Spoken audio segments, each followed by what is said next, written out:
Hey, Sarah here, the Director of Women's, with Charlie Nemo, the head coach at the Pali Blues from the W League. How you doing, Charlie? Not so bad. Yourself? Good, thank you. So your first training session here at Soccer City with the futsal.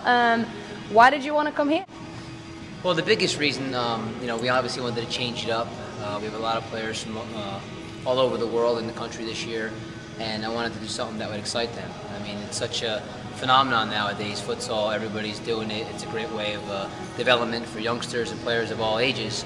So not only are we going to have the opportunity to work on some technical things here on Wednesday mornings, but the players also are energized by it and they look forward to doing it. Do you, what's the main difference perhaps with your training here to outdoor? I mean, your girls look like they're having a lot of fun today. Yeah. Well, training outdoor is no fun. The difference, to be honest with you, the difference is the floor and the ball, because a lot of what we do in training is very similar. We play in tight spaces. The mantra of our team really is being able to keep the ball in the opponent's half of the field, which requires being able to play under pressure.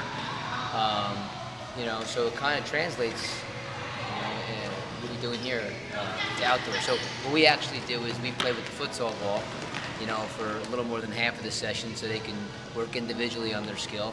And then when we do the second half, we try to apply more outdoor tactics into the session, so we don't bring those habits outside in the middle of our season. Because we're kind of doing it intermittently with real practices. If we weren't, obviously we play futsal the whole time, but since we're in the middle of a season, we mix it. So the transition's easier. Yeah, we take touches away.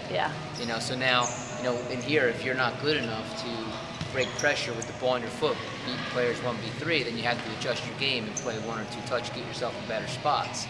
So, the second half of our practice, we don't want the players to rely on their individual skills anymore at that point. We want them to shift to more of a 1-2 touch game where they're off the ball, breaking pressure in small groups instead of just one player beating one or two. Okay. You were the general manager at the LA Sol. Congratulations on your season last year with them. The head coach at the Pali Blues, also national champions for the W League. A lot of pressure on you. Also a lot of inspiration for our young players, especially our female players. What advice could you give to them perhaps to try and reach that level with futsal or general soccer? Anything that you want to be great at is a full-time job. I think the big misconception is nowadays that I could work on it twice a week with my club team and be great. A lot of young players nowadays have individual trainers, which is fantastic, but if you don't apply that skill when you're on your own, you're never going to be great. And it's the little things. I mean, I think everybody wants to be great at the difficult tasks, and everybody overlooks the little things, like passing and receiving and moving off the ball. I mean, if you want to be a great player, you got to master the little things, and don't take anything that should be trivial for granted. So many times we see it, players get bored when you set them up into like a little passing exercise, or I don't want to do this. Can we shoot?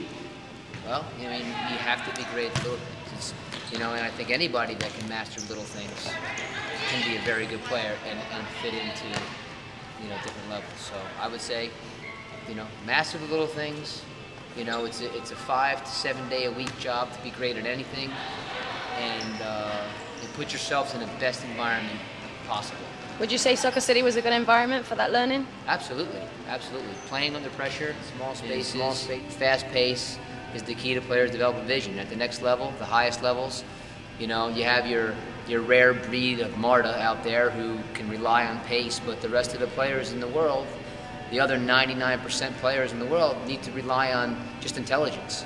And there's no better way to become a more intelligent player to play in a high pressure environment, which this certainly gives any player. Cool. Well, thank you. Welcome to Soccer City, and we'll see you soon. What is the main difference between playing indoor here at futsal and playing out in your regular season out in the field 11 on 11?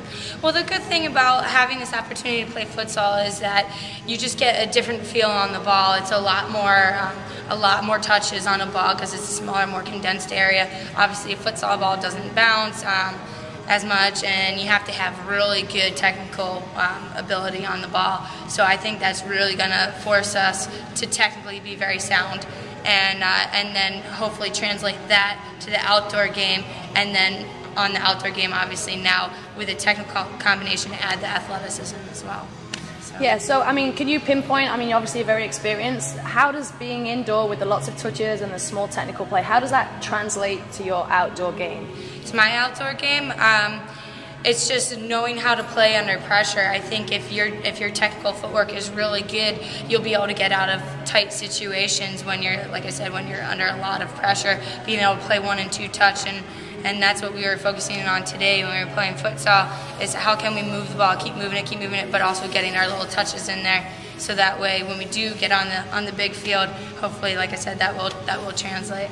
Cool. Well, thank you very much. Thanks for coming to Soccer City, and we'll see you soon. Futsal yourself, right? Absolutely. Where did you play futsal? I actually played for the U.S. team in the '94 World Championships. Cool. And for any kids that look at this, you know, a lot of our customers are kids. What can you tell them about, you know, the positive influence that futsal can have on your career? Well, I think, you know, obviously anytime that you can get loads of touches on the ball, it's going to help you improve technically. It helps your ingenuity and creativity. Tight spaces obviously sharpens the mind, and it's a subculture that's probably missing in this country that everywhere else around the world is picking up on. Okay, and finally, what do you think, again for the kids, is the main difference between futsal and, you know, being outside playing, you know, club soccer or anywhere else? I would say probably the feel of less structure, the ability to express yourself individually on the ball, nowhere to hide in futsal, so you're going to get constantly involved. So, cool. Well, thank you for your time. All right, my pleasure. Thank you.